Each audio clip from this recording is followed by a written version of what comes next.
Hello there. It's May the 23rd, 2019. It's Broadcasting Scotland at 7. And, we've got a cast of thousands tonight. This is Gordon Ross's spot normally on a Thursday. But he's sitting to my right, and I've got Fiona Cameron to my left. And it's a special election day for the European Union. I think made a note here. The ninth time the UK have gone to the elections of the European Union, and not only have we got these two lovely people in the studio, which makes my life wonderfully much better, I've also got from Nairn, Victoria Johnson. She's up above up above Gordon's head at the moment, I think. Yeah, so say hello, Victoria. Hi guys. Hi Victoria. Nice to see you. So, and not only have we got this quartet out in the green room, I'll call it, we've got other people to come and see you a bit later on. So I'm not quite sure exactly how this is all going to play out, because it's one of those running, I mustn't say running swords, no, it's a running thing that we've done before with the Brexit, and this EU election is very, very important as far as that's concerned. So I was at 3 different polling stations today. The first man I met was a person who'd just been in to vote, and I said to him in a jocular way, what did you vote? And he said, I voted Labour. And I said, oh, that's interesting. Why did you do that? And he said, because I want to remain in the European Union. And I thought, oh dear, he didn't get the message quite right there. But there you are. I went to another polling station. There was a good group of people there. There was lots of comings and goings, young people, old people, middle-aged people. There was a lot of wains and babies there. And we did have a little quote from the Green Party spokesman describing the turnout today, which was, turnout has been slow but steady. I think he also said mixed, so that means that in various different regions. And Victoria, did you go off to some polling stations today as well? I went to 2 polling stations, and it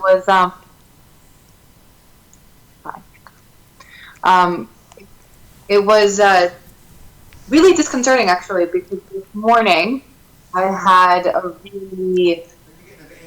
good amount of foot traffic. So I was feeling confident that there was going to be a good turnout for this. And then I was really surprised when I went back at 5:30, which I thought would be the high time, that there really wasn't that many people. And I kept waiting and waiting, and I was there for a half hour, and I managed, I think, 2 people to win. Only one of us would agree to speak to me, so you guys might see some of that footage later, or maybe on Sunday. But yeah, it was disconcerting, and I would say the people who were most vocal about speaking with me, as far as on the record goes, were people who were very happy to say that they had voted for the Brexit Party, which I was really surprised by. This interview, Victoria, you went to introduce that interview with Alex Williamson? There's an interview that Victoria did with Alex Williamson today, and I think we're going to show you the video of that.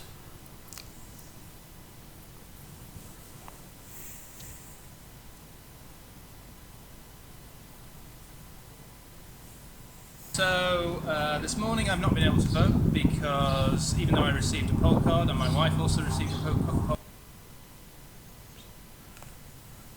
they had no record of our eligibility to vote on the register today, so I've not been able to cast my vote today. That's really disappointing. And did they offer any kind of assistance, or? No, it's just we're not on there, just very odd. Yes, now this was something we were going to touch on, and it is the big story of the day, because many people have turned up at the polling stations and they have not been allowed to vote.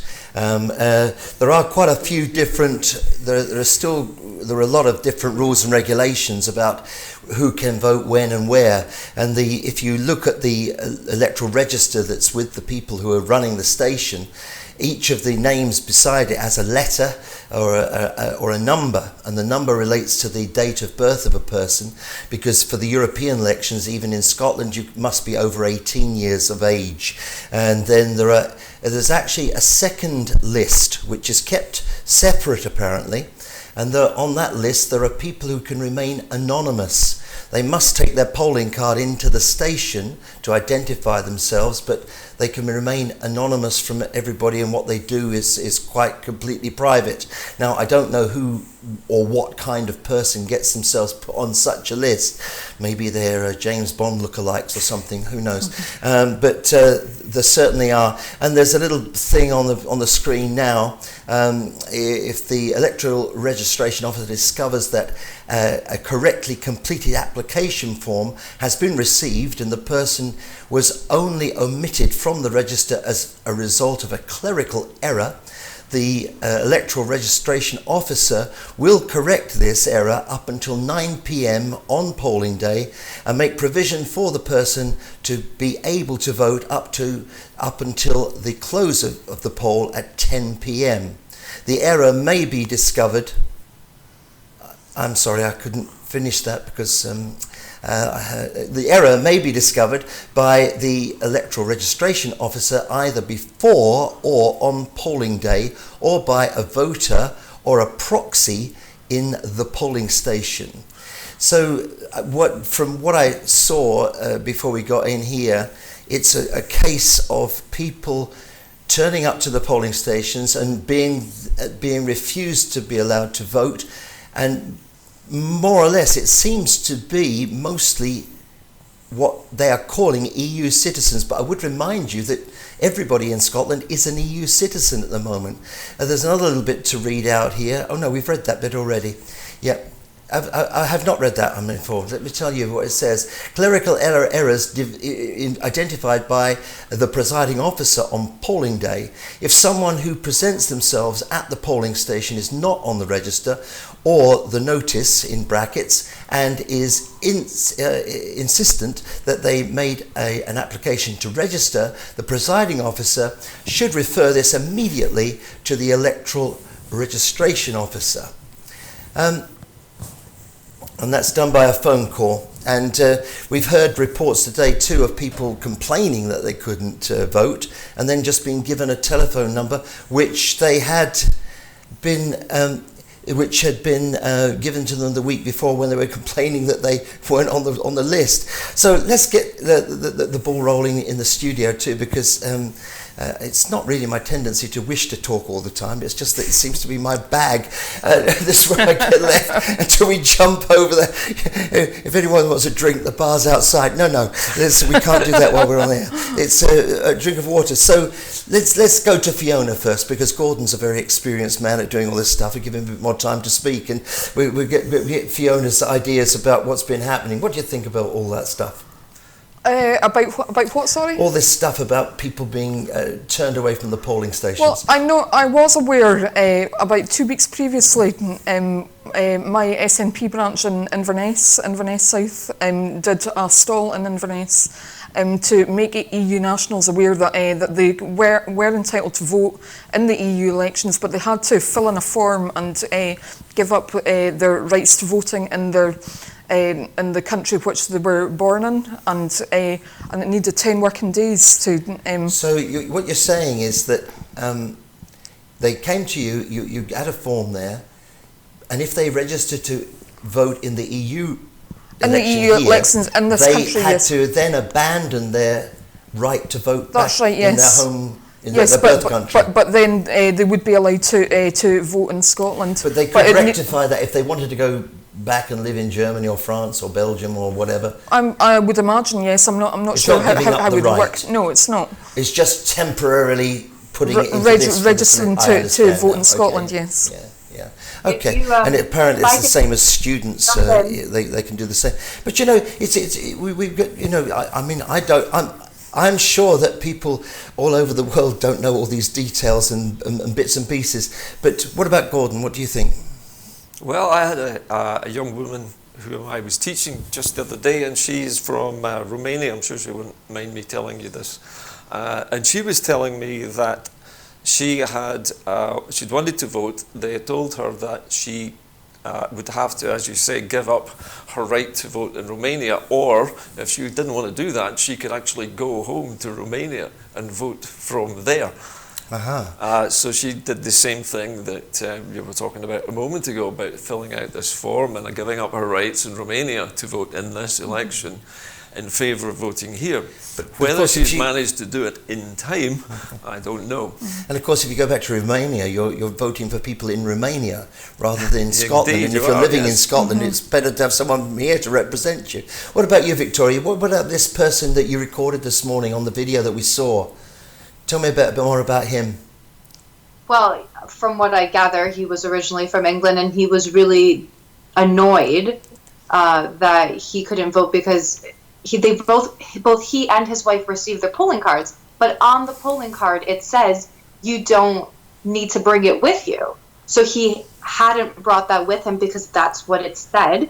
But when he went there, he didn't have any proof of saying that, you know, he had a right to vote. And then when I asked, you know, well, did they offer you any kind of assistance? This protocol that we've seen put across the screen, that wasn't offered to him. They just said you can't vote, and that was it. He walked out pretty annoyed that he had taken the time out to try and do it, and also had been denied the right to do so. But as far as the EU citizens, I'd like to shed some light on this, being one myself and having gone through the process. So it is rather convoluted, and it feels like it's created to kind of trip you up a little bit, because as Fiona pointed out, there's actually 2 forms that you have to fill out. But also, someone such as myself who doesn't have a national insurance number because you're not working and you don't receive benefits, then has an extra added hurdle.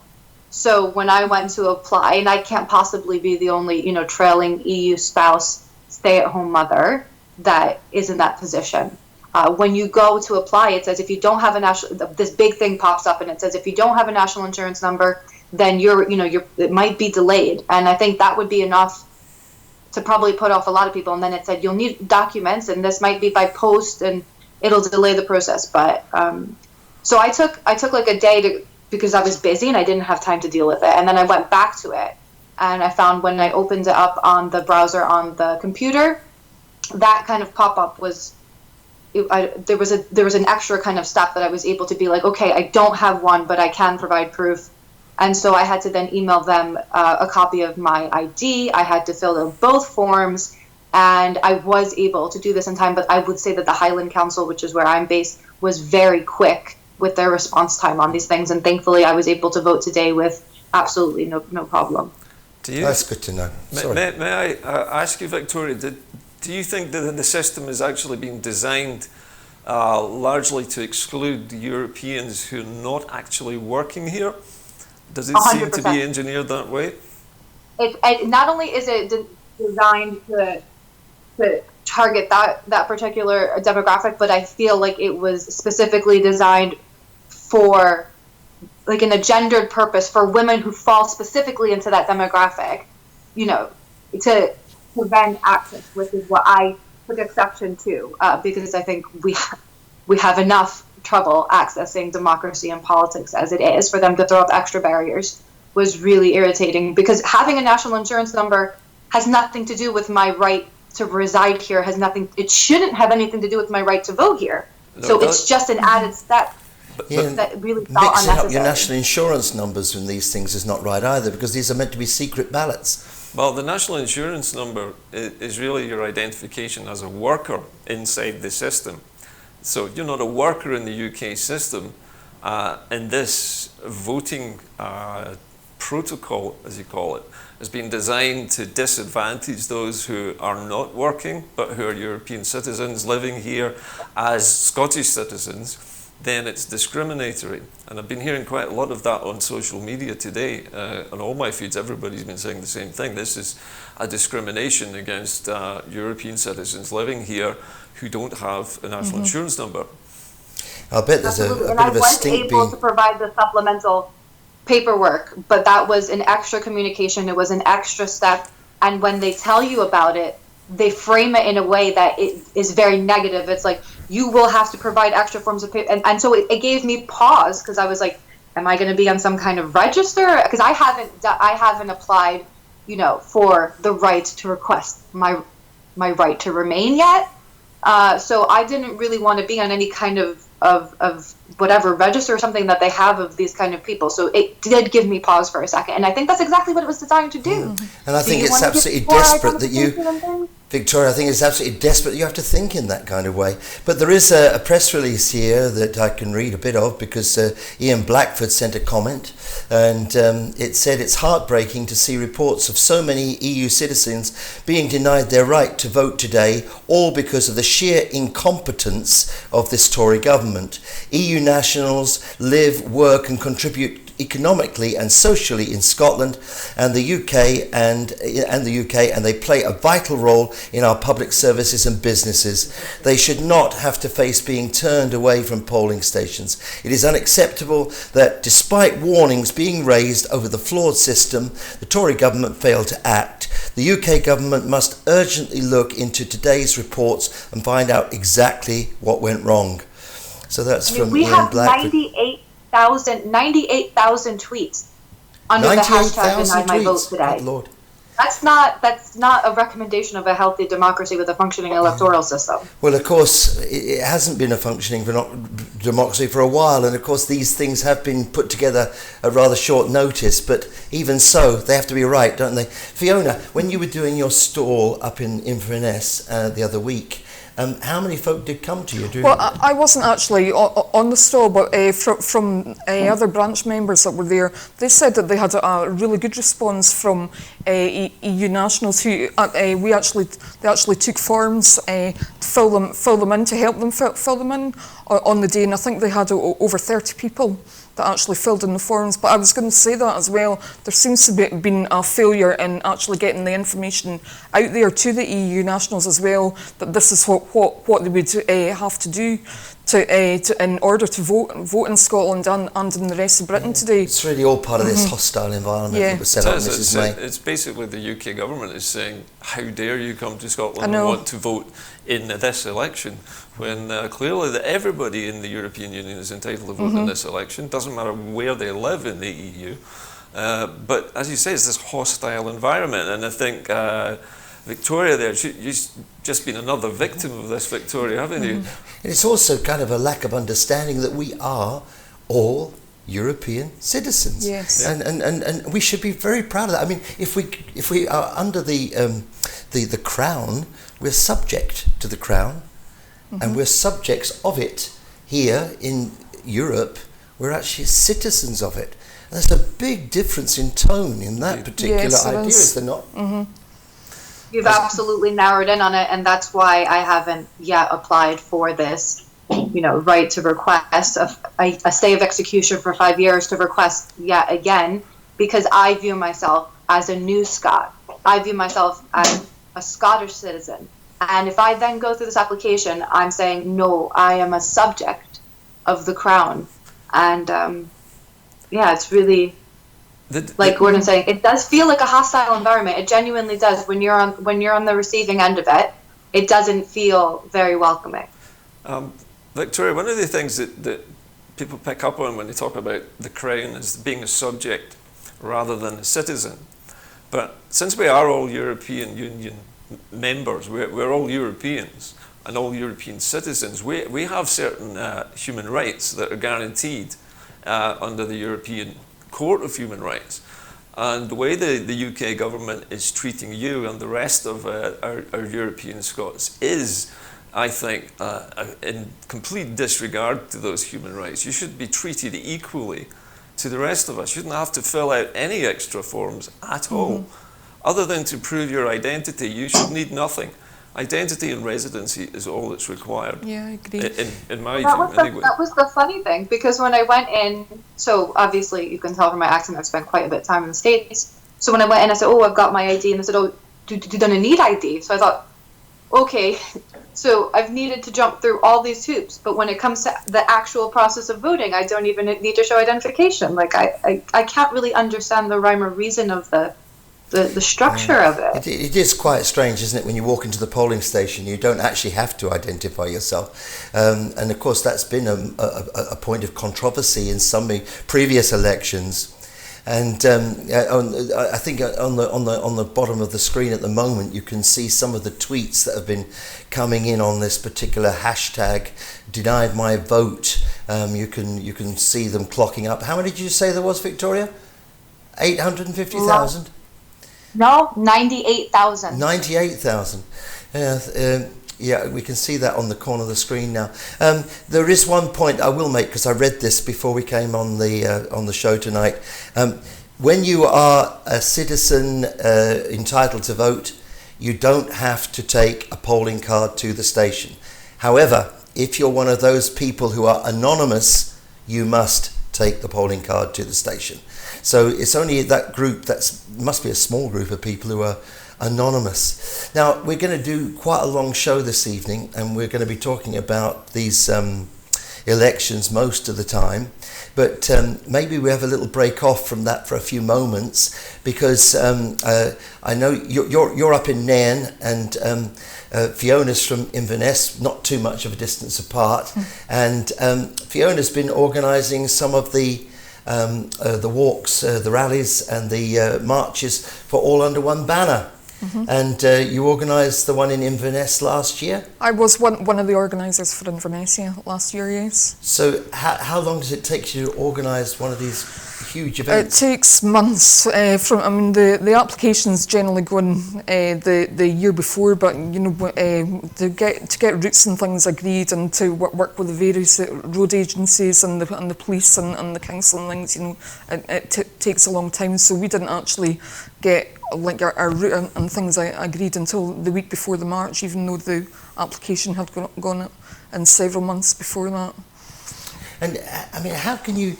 One of the things that is I know is a big question, because I'm not going to mention why, but we know why when I speak. How have you ever got any clue of how many people might turn up? You just never know. I mean, people are always saying, how many are you expecting, but you don't know until on the day. I mean, because it's obviously we try and take our guide from social media pages. There'll be event pages and things set up, but our Facebook page last year, it was showing about 2,000 or 3,000, and we ended up with 14,000 people marching in Inverness. So yeah, you just don't know. And so, what's the next march you're organising? The next march that I'm organising is the Oban March on the 15th of June. But we've got a march in Galashiels on the 1st of June before that. And what about July? Is that Ayr? July, yeah, we've got. I can't remember off the top of my head the exact date in July for Ayr, but 6th of July, and we've also got Campbelltown on the 27th of July. All right. And Broadcasting Scotland will be at these events, and we will bring some of the fun and excitement of those.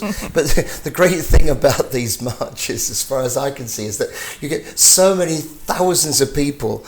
You get the wee wains in their pushchairs, the doggies, and you get old fellas with their walking sticks, and you get people who are infirm in various different ways, and yet they all march together in such happiness, with not one scowl on their face, and it's like a carnival atmosphere at it, and everybody looks out for everybody else as well, and it really is all under one banner, because it's people from all over the world. And yes, indeed. I spoke to someone on a Broadcasting Scotland programme who'd come. She'd actually lived in Scotland, and after when she'd left before the referendum in 2014, went back to Canada. When the referendum didn't go the way of yes, she came back to Scotland to fight for independence for Scotland. Good for her, yeah.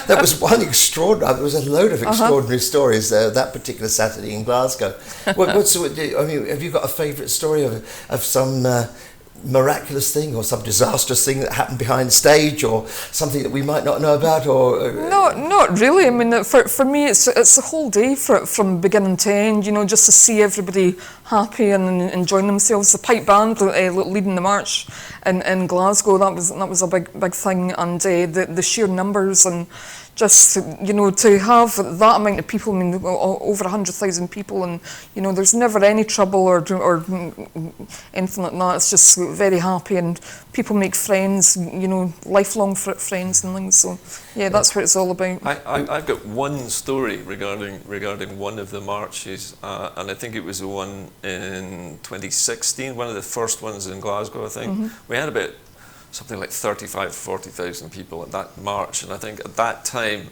there was an election going on, so the SNP were busy doing other things. We still got this huge crowd of people down to Glasgow Green.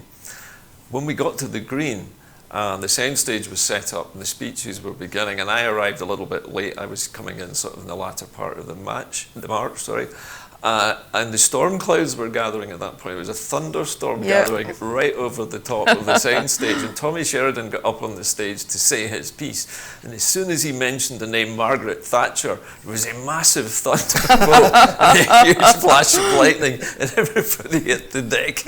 And it was such perfect timing. It's one of the most memorable things I've seen in any march, actually. Yeah, that sounds absolutely fantastic. Act of God, almost, you know. We're going to go back to the election in a second, but I'm just going to point out, I don't know if I'm allowed to point things out these days, but you've got some very charming earrings in your ears. I have, with yes. the saltire on them, with little diamonds. Where did you get those from? I might take a pair of them for myself. I bought these from a street stall in Edinburgh after the SNP conference. Tip top. Yes. Tip top. Okay, Victoria, would you like a pair of these earrings, or you've not got studs? I was just going to say, please, where did you get them from? Victoria, I've got a very good friend that makes earrings. I'll ask her to make you a pair. So we got to go back to the Brexit. Brexit. We've got to go back to the EU elections. I mean, we've done so many shows about Brexit. It's very difficult to not to trip off your tongue. The B word. So back in 2014, the SNP had their crowd of people. Alan Smith was the top fella, and Labour were there. David Martin and Catherine. I'm not sure how to pronounce her name. Stilther. And then there was Ian Duncan for the Conservatives, David Coburn. I mean, there's a list behind these people, but I'm reading the big ones at the top. Again, back in 2014, Maggie Chapman stood for the Greens. She's in the game again this time. Liberal Democrat was George Lyon and Christine Jardine. And then Britain First. What happened to those people, I wonder? Disappeared without trace. Yeah, James Dawson, and we advertise him.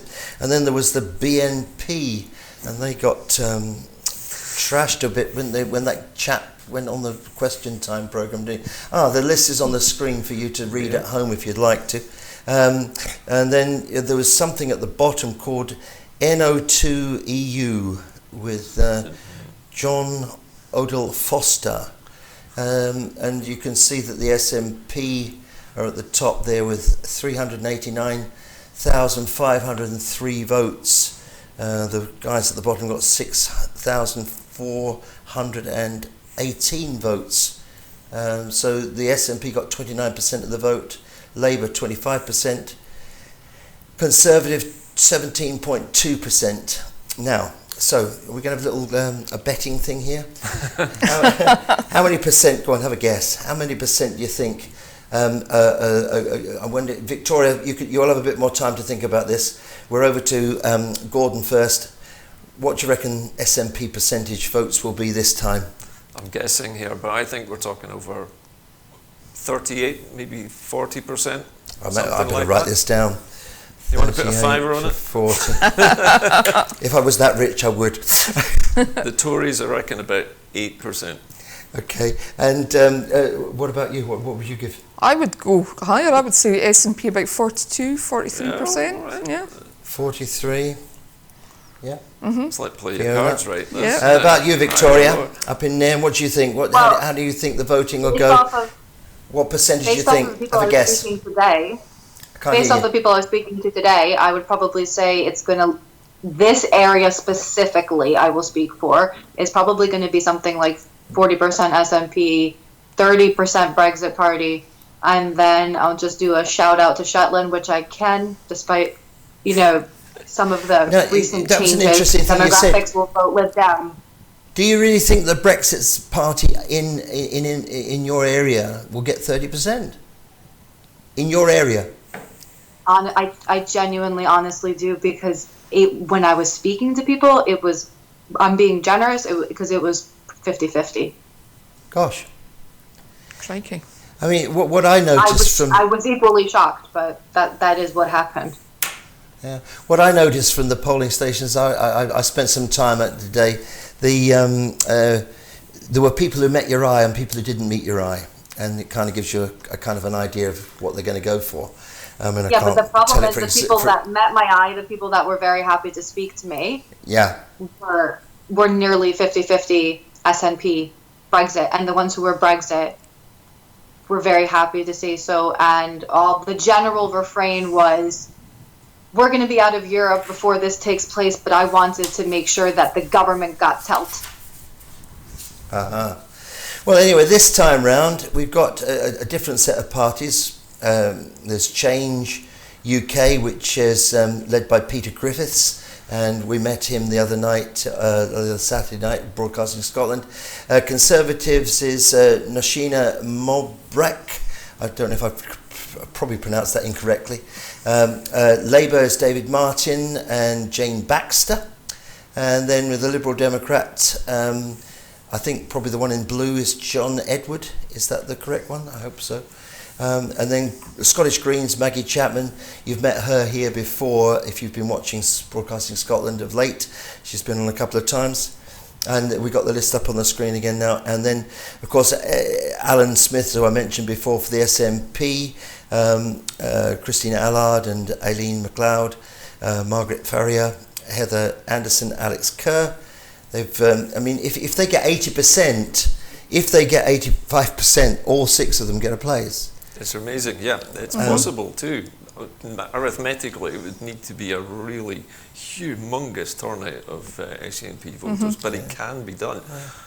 So then I'll just read out the other ones. The Brexit Party, of course, and I thought that was a bit of a startling comment from Nan then. UKIP and Independent Ken Park and Independent Gordon Edgar. I wonder how they're going to get on. I mean, because they're not going to get on, probably. No, I don't think. These may well be ex-Tory councillors or somebody like that who are really trying to either that they're trying to split the vote, but something is happening. They may be perhaps trying to divide up the non-SNP vote and divide up perhaps even the Brexit vote. It's hard to tell with people like that what their motivation is. I wonder what it takes to become an independent in an EU election.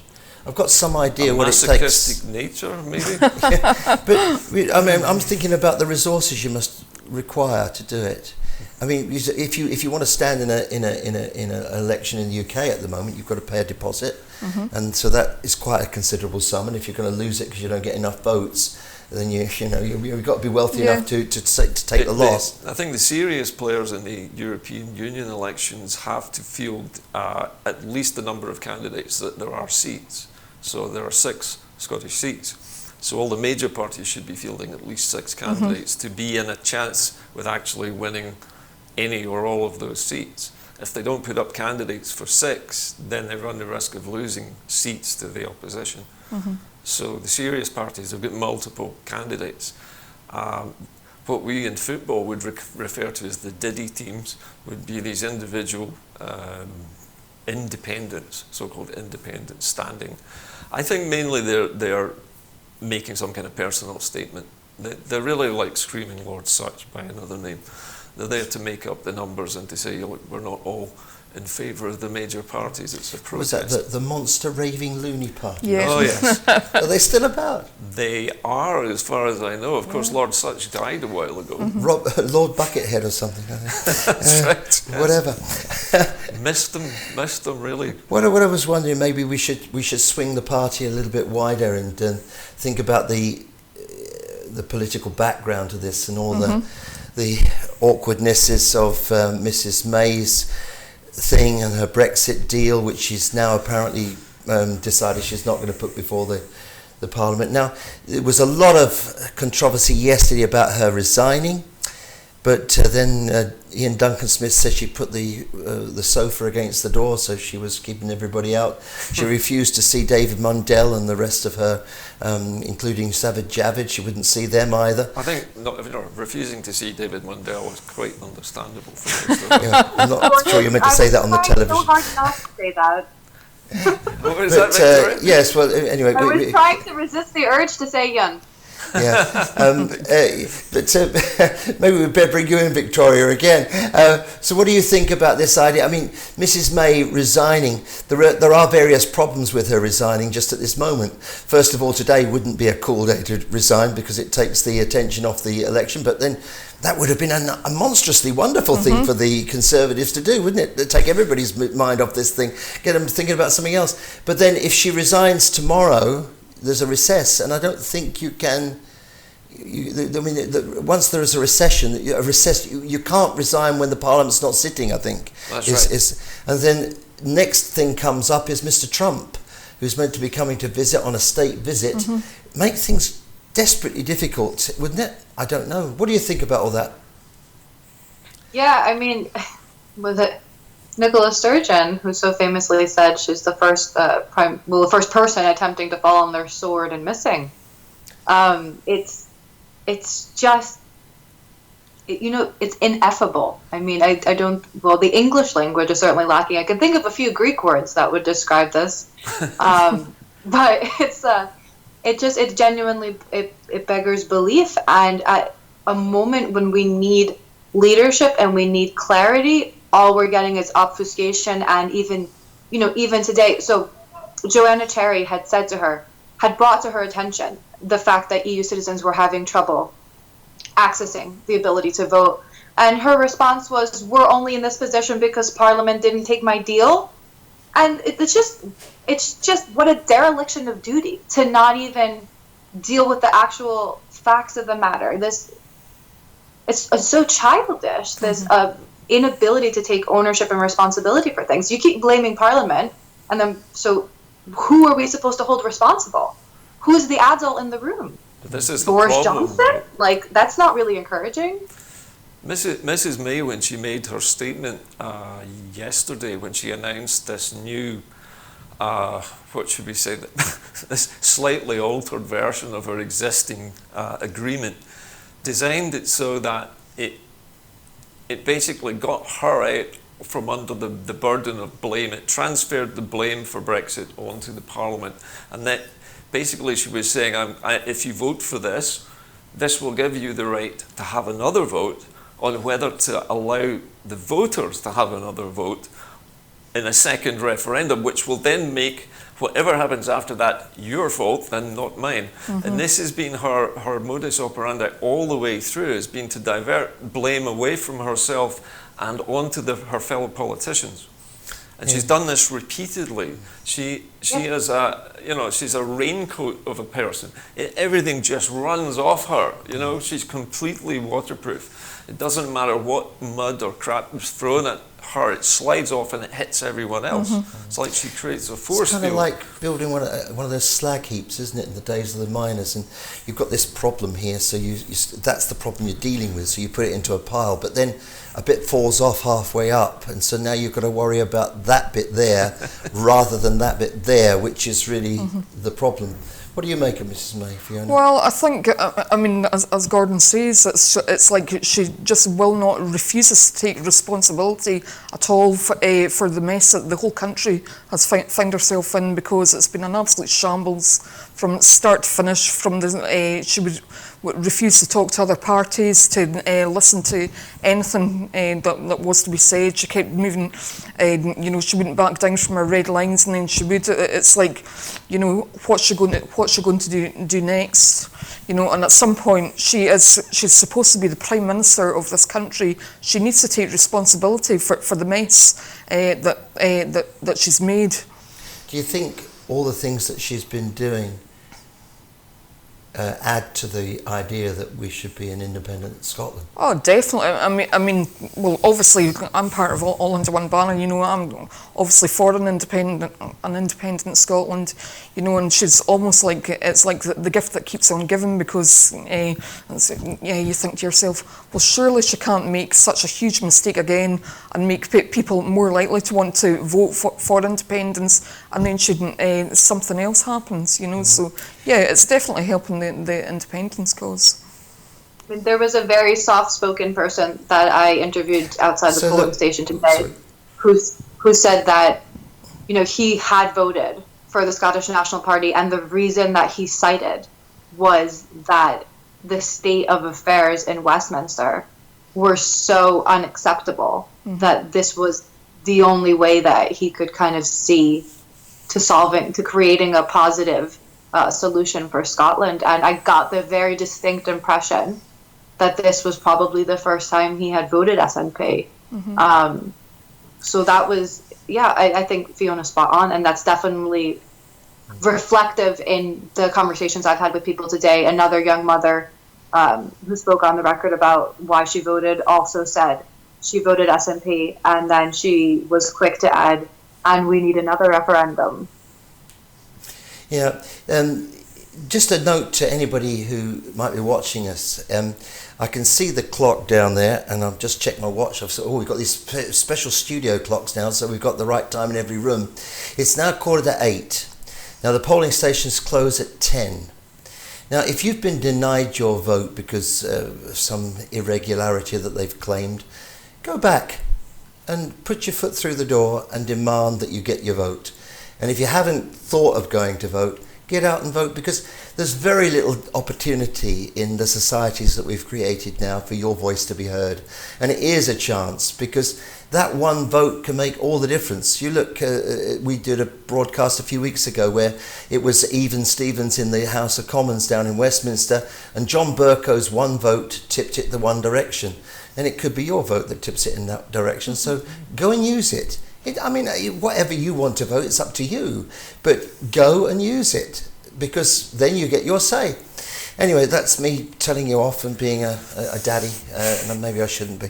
But I do hope you do take advantage of it, because it's something that people have fought for centuries. And what we're fighting for, no, I shouldn't say that. What some people in Scotland are fighting for now is to change the way we do all of these things. Now, sorry, I'm a bit confuddled. Gordon, say something, for goodness sake. When I talk about the strike, because I would be happy to do that. What I was going to say, if it's all right, Victoria, if I can take us for a moment, is because I do another show on my car as well, I hear a lot of other voices as well as what we hear in the studio.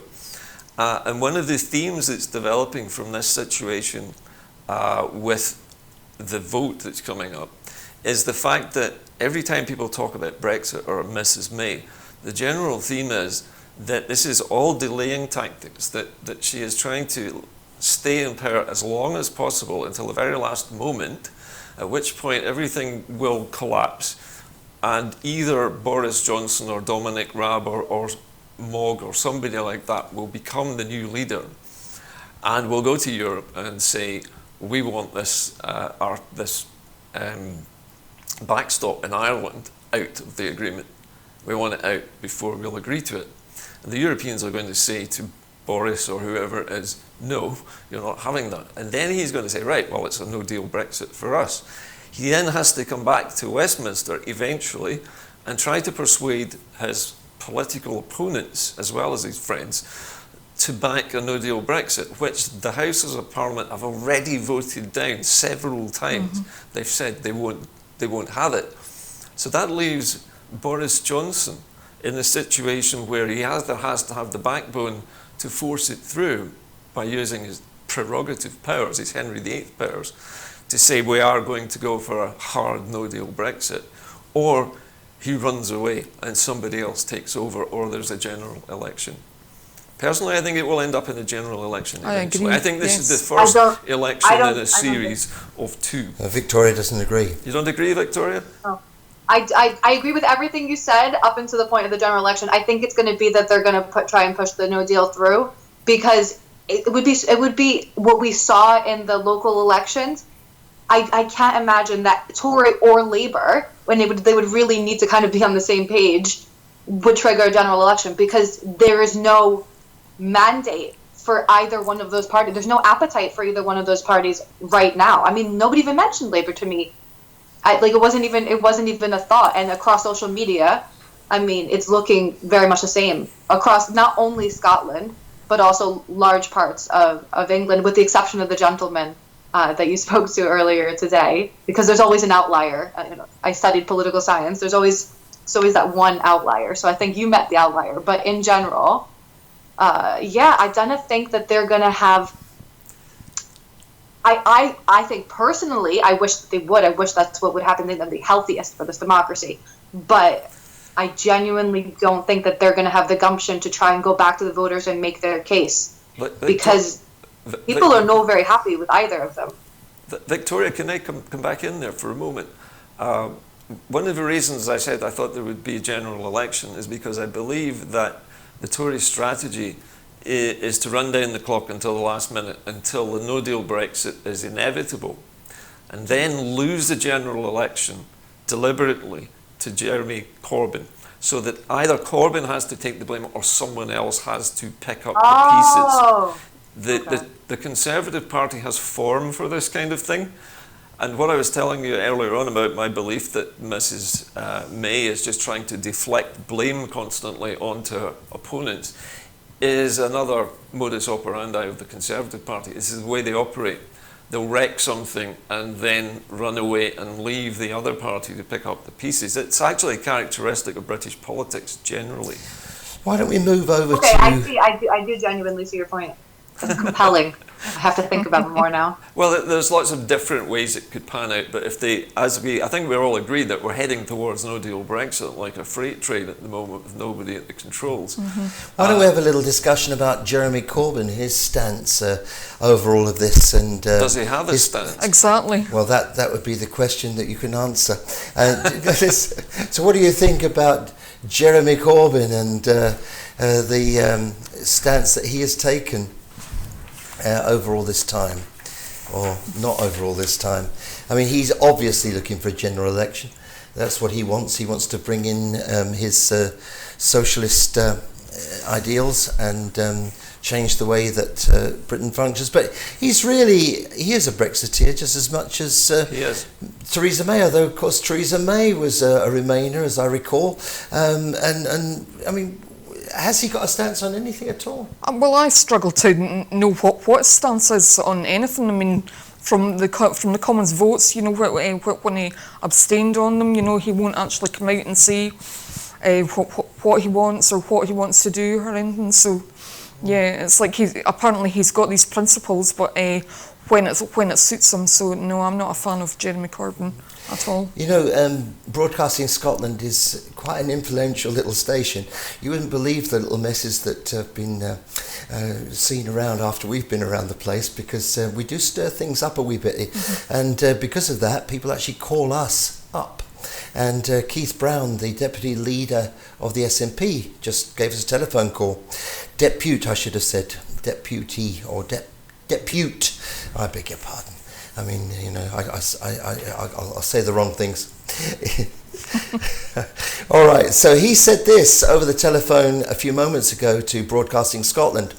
I am very concerned by people being turned away from voting, and people affected are rightly very angry. In a democracy, the right to vote is a very precious thing. Every effort should be made to investigate what has gone wrong. Well, you can't argue with that, can you? No. Unfortunately, investigating what has gone wrong will be too late, as it was in 2014 when so many things went wrong in that particular Would you like to speculate that this is something that's been deliberate by somebody? I suspect it's been deliberate, yeah. I think that the Conservative government likes to portray this as being exceptional times, so they're having a struggle to try and mount this election. when we know that for the last 6 months at least, all of the local authorities' election officers have had their holiday leave cancelled. They've known it was coming for 6 months, but they would have us believe that this is somehow a really difficult thing for them to do. They know exactly how many European people there are in the UK, because they'll have stamped their passports as they come into the country, or at least they'll know they're here because they'll be working or living here and registered for tax. So there's no real reason for any of this. And the fact that they have also posted out postal votes to expatriates in the European Union, not even by Royal Mail, but by some cheapo parcel post company, which delivers them all too late. Yeah, that's right. I read that yesterday. I'm absolutely certain this is a foot-dragging exercise to try and disenfranchise as many people as possible who might be pro-European, or Europeans themselves. Let's move it back to you. Well, let's go to Victoria first, shall we, Gordon, and get her take on Jeremy Corbyn. Well, I mean, I think many Europeans, which I will speak on behalf of the ones that felt this way, at least when we heard, his insistence on the capitulation to end freedom of movement, we're really shocked, because up until that point, many of us, maybe Jeremy Corbyn himself, had been under the impression that this socialist, solidarity with the workers across Europe, and this whole concept that these are values that Labour stood for, was suddenly kind of turned on its head. And it was really troubling to find out that, okay, so his red line was actually just goods, but the people themselves were expendable. I don't think that endeared him very much to not only just Europeans, but people who are traditional Labour voters. And I believe that this will be a big boon for the Greens on both sides of Scotland and in England, because traditionally there's a lot of lining up of ideology.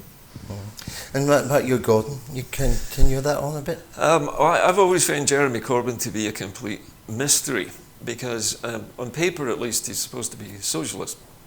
However, he is for Brexit, so he's not a Remainer, but he's leading a party which is tearing itself apart because it wants to both remain and leave at the same time. It's a having your cake and eating it situation for Labour. And so Labour has sort of wedged itself tightly on the top of the fence here, and it's just abstaining on everything in sight. So we've got Jeremy Corbyn, who claims to want to be the Prime Minister, who claims to be a socialist, but wants to sell out the workers of the United Kingdom by taking us out of the European Union and casting hundreds of thousands of workers onto the dole in the process. And somehow or other that strikes me as a huge dissonance. As a sort of former socialist myself, I was a Labour Party member for many years. I was a trade union member, I was a TUC rep. So I was kind of steeped in the whole red flag thing. And for Corbyn to do that, I think it's just a gigantic betrayal of people. I couldn't believe it when he wanted to have Brexit in the first place. So to me, I think a lot of people maybe suspect this. I suspect that Corbyn has either been got at in some way, or he's been told, not to make a fuss about Brexit, not to make too much noise about opposing it, but actually just to accept the vote and make sure that he keeps saying that he will respect the vote. That way, the Labour Party can keep some of those working class voters in the north of England who voted almost 70% in some places for Brexit, because they were lied to about the fact that their jobs were in danger from European migrants, which was a lot of nonsense, as we know now. So he's trying to please them. He's also trying to please his middle-class metropolitan chums in London, who are very largely socialist. You'll notice that London is very much a red city when it comes to politics. It's very much a Labour area, the inner city of London. In fact, most inner cities were very much Labour strongholds, except now in Scotland, where the Labour Party has basically killed itself. And Labour, I don't expect to do well at all in this particular vote. I think they will be below the Tories, below the Greens even, perhaps, in this occasion. You see, and then I mentioned this to Chris McCusker yesterday evening when he was in the studio, that we talk about Jeremy Corbyn, but the leader of the Scottish Labour Party is Richard Leonard. Now, well, can I jump in here about the Scottish Labour? Please. Please do.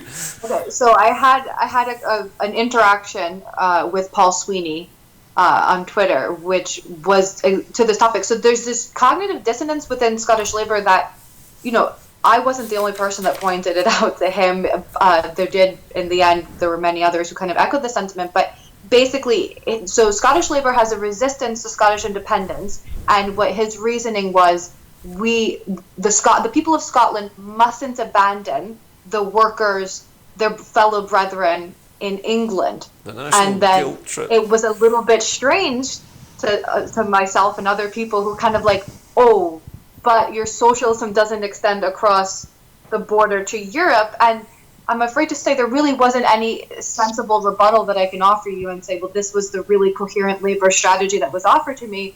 There just seems to be a knee-jerk reaction to certain things, and there's no cohesive train of thought that you can follow across any of these policies. There can't be, because the Labour Party in Scotland is in danger of dying out, and they know it.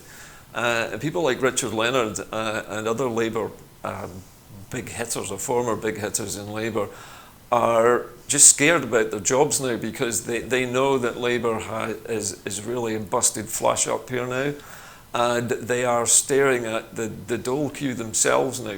And they don't want that. They're trying to protect themselves, their jobs, their votes, their party. It's party first, it's jobs first, and it's country second with the Labour Party. Yeah. Same goes for the Conservatives. They have no policies. About their campaign leaflets. There was something leaked online about WhatsApp messages between like Paul Sweeney and Ged Kellan and a couple other folk that were saying, you can't send these leaflets up to Scotland. Like you can't send this to the Scottish voters. We're already in a difficult position, and this will just finish it. I mean, that's basically what the message is. It was just panic. It was full-blown panic. And I was like, oh, that's why it struck such a chord what I said. Because the following week, Ged Kellan and I had a bit of an interaction. I thought, well, why are all these Labour, men getting so uppity about something that little old me is saying? But I think you're right. It's just full-blown panic. It's like DEFCON 5. They're scared. They're about to die out. These are the dog days of the two major parties in Scotland. We're just seeing the end of it. These are the death throes for both the Tories and I think Labour in Scotland as well. Scotland is a party of, well, it's not a party, it's a country of two parties now. And the two parties are the SNP and the Greens. These are the two most popular parties amongst people I speak to.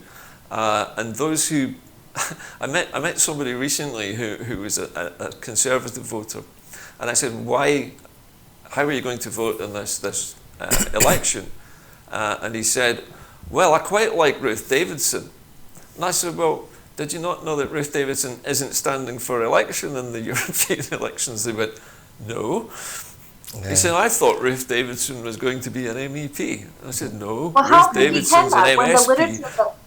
How could he ken that when the leaflets that they sent out hardly had the dates? All it said was Ruth Davidson and Nicola Sturgeon over and over again. It did not, if you look at the SNP, the leaflet that they sent through, it very clearly said, please vote on this date.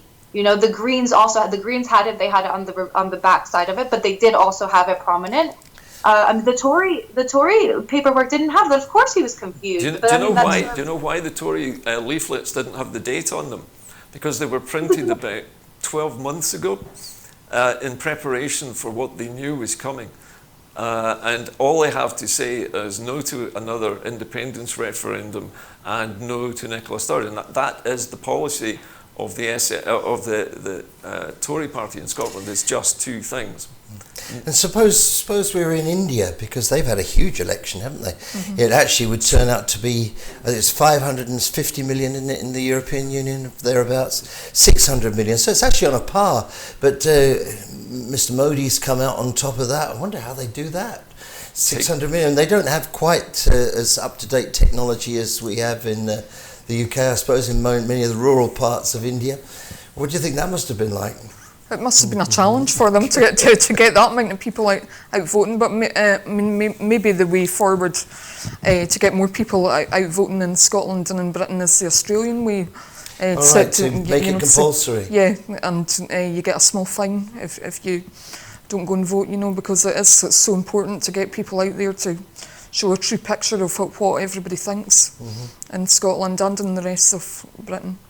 What do you think, Victoria? Would it be a good idea to make it compulsory to vote?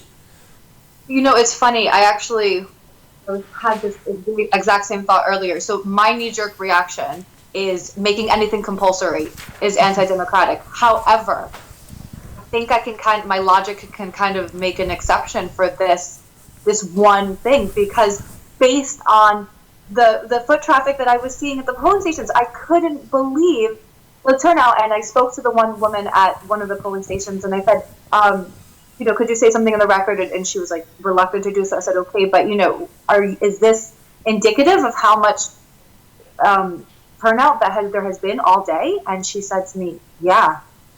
So, I like I said to you, there was 2 or 3 people in a half hour. That's not very encouraging, and we can't. It's also not healthy for a democracy to only have the fringes and the extreme voices turning out and dictating things. So maybe that is the way forward. Honestly, maybe that is. Victoria, it's Gordon in the studio. I was just about to say actually that I saw on a Twitter feed that one of the polling stations reported a turnout of just 11% for this. 11% of the population is interested enough.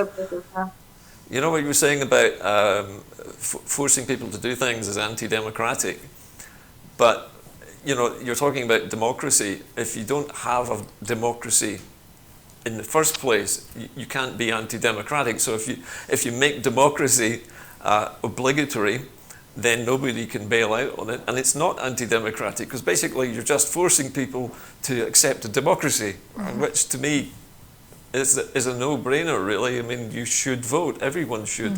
It should be our civic duty as citizens to vote on anything that we're asked about. They do this in Switzerland on a regular basis. They have referendums there virtually every couple of months on virtually every major And they also rerun them. Sorry? They also rerun them. They also rerun them if they find that the information beforehand was misleading or. Indeed, they do. Yeah, and any citizen who's got a thing. I mean, when from my own knowledge, there was one vote they put up. They wanted to go back to. Remember back in the day when the oil ran out in the 70s? No, you wouldn't remember that, but I can remember it. In the 1970s, the oil all ran out, and so they shut the roads on a Sunday. In fact, Switzerland, you're not allowed to drive lorries through Swiss roads on Sunday, which is quite a good thing. But that's just a personal thing. But they shut down all the roads, and people went out riding their bicycles and going on their scooters and doing all this kind of stuff and having a bit of fun. And somebody put it forward, well, let's do that again. It was such a good thing to do. Yeah. It didn't actually pass, which I thought was a bit sad. That's a shame. If you can get enough people to sign a petition, you can take it to the government and they put it forward there.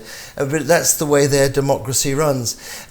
So a little time check again. It's 8:05. It's 20:05 if you do the 24-hour clock, and you've still got a little bit of time to get out there and vote. And Keith Brown has said to us, get out there and do it. And if you're angry about not getting your vote, you should be. Now, Nicola Sturgeon has contacted us here, and she said, if you are an EU national, you can show that you completed the UC1 form.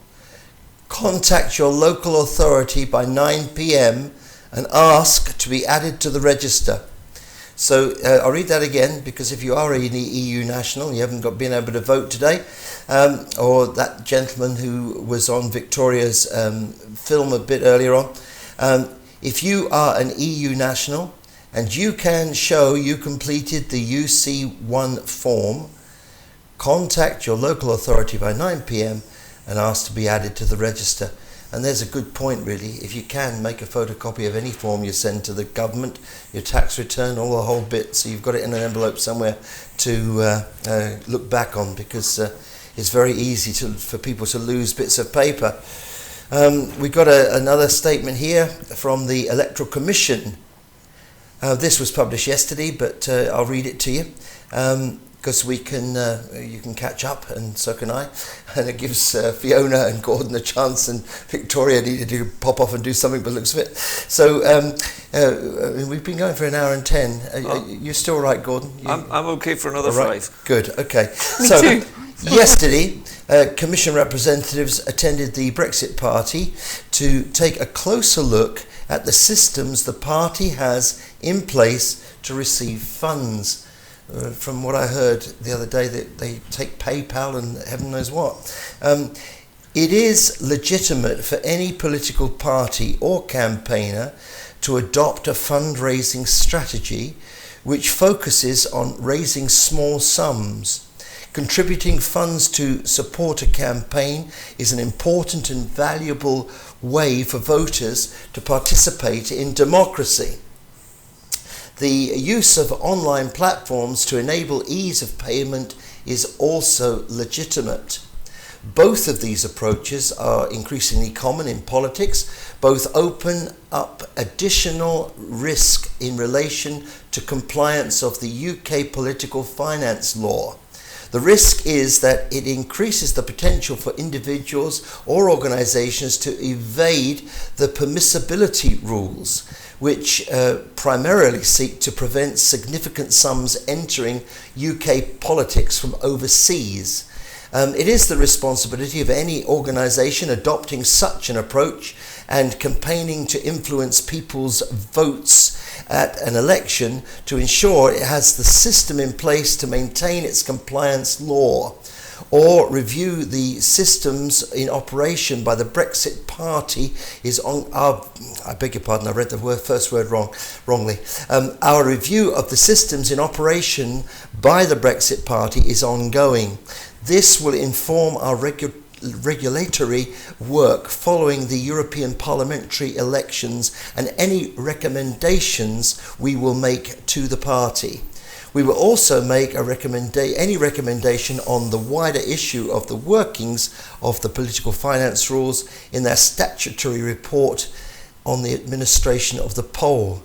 Now, Fiona, you've got something to say about collecting monies to get your organisation sorted, because you need a lot of money to put on the All Under One Banner marches, don't you? It's not just a question of everybody turns up. There's a whole heap of expenses involved. So what about you? How do you get your funding? Well, we're purely funded by donations. We have collection buckets at our marches and rallies, and we run crowdfunders and things, so it's an ongoing process to try and raise enough funds. I mean, we're doing eight rallies and marches this year, so we're constantly fundraising. We don't get funding from anywhere else. Uh-huh. I mean, I don't suppose you need to tell us how much it costs to put on a march, but it must be a lot. It's not cheap, no. It's a lot of money, yeah. And when I was thinking about how much it must cost, I lost the thread of thought then. So I'm sorry to interrupt the flow. It was just when you were reading that announcement, that is an announcement from the regulators, is it not, about the rules for money being given to parties? It's a bit shutting the stable door after the horses. Precisely what I was going to say. It's a gigantic stable door that they're about to close after the election has been done. Yeah. So basically they're saying they're not going to investigate Nigel Farage's alleged £400,000 donation from Aaron Banks, which is being alleged at the moment by many people to have been the major funding for Farage's new Brexit Party. And they haven't sorted the last lot out yet either, have they? The British government, as usual, is just saying, well, that's fine, we'll deal with it after he's won this this election and got his 60 seats. Again, far too late for anybody to do anything about it. It's absolutely typical of what happens in Britain. When there's a rule that's inconvenient to politicians, they just make a new rule, or they drag their feet long enough for that rule not to be effective. And there never seems to be any consequences to either. It's like they'll hold inquiries and then nothing ever happens. They investigate people and say they're investigating them, but they're never punished. Yeah, and there's a little they say they've been very bad, very naughty indeed. There's a little alleyway we could just go down a little bit, I think, because 6 million people signed a petition, and it went ahead as a Westminster Hall debate, and absolutely nothing. Nothing. This was the one to revoke Article 50? There was a huge rally in London. 1 million folk turned up. Nicola Sturgeon spoke at it. Many other people spoke at it. And she was criticised for that as well. And I thought a bit unjustly at the time. I thought she was a magnificent speaker with all those people there. But the thing is, what does count? If you say to Mrs. May, you've got to resign now, and she refuses. If you say to Mrs. May, look, this deal of yours is not acceptable to the Houses of Parliament, the House of Commons, we rejected it. We rejected it 3 times, but you still. What is it? Because it seems to me that if you went over the pond to America, it's the same with Mr. Trump. You can tell him it's not a nice idea to take children off people who are trying to migrate into his country illegally or not illegally, but it's not a nice thing, but they still do it. He goes and does it anyway. It's almost like they think that they're above the law, because if somebody, like a normal person, was to misappropriate funds, like it's been alleged, then they would be prosecuted. Thanks for it, but it seems if you're an MP, then. Yeah, but what you're saying is actually true. Parliamentarians in this country, in the United Kingdom, cannot be prosecuted under common law. Because they have an immunity to that. It's a bit like a diplomatic immunity. If you commit a crime when you're a diplomat abroad, you can be thrown out of the country, but you can't be punished under their laws. I'm not sure, but Parliament is supposed to be the ultimate Gordon, court. What happens when MPs, they do get, I mean, that girl who went to prison, didn't she, for driving a, no? I'm sorry, I shouldn't have said that girlie, and the one I was going to talk about, I think, might be still an ongoing case, although I think it might not be. But there are MPs who have been to prison. Yes. I mean, how do they get to go to prison if it's not through Jeffrey Archer, for one. Yeah, Jeffrey. Yeah, he came into my mind too. But it's very, very rare. It's incredibly rare, and it has to be a pretty bad crime for them to do any time, and it has to be a slam dunk case. So it's really a rare thing for MPs to get. Very rare. I mean, it should be really, shouldn't it? Because they're meant to be our representatives. They should be. Well, they should be setting an example to the rest of society. Well, the other thing about Parliament is the whips. Yeah. So I mean, it is rare that MPs. I mean, after all, they have to go through a lot of vetting, don't they? And it's rare that they commit crimes. Fortunately. Very rare.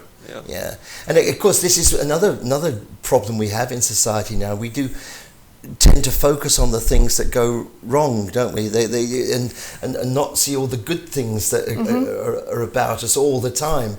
And I mean, there's a lot of that is also whipped up into a bat and a ball to hit various different political organisations. Well, this little bit went wrong, and you keep going on about it, and it gets worse and worse and worse. But this business of accountability runs not just in Westminster, but it runs all the way up through Holyrood as well. There's a streak of Westminster runs through Holyrood. It's like a stick of rock, and it has London printed through the centre of it. And in the centre of Holyrood is a British establishment civil service. Now it's been recruited from Scotland partly, but partly from England as well.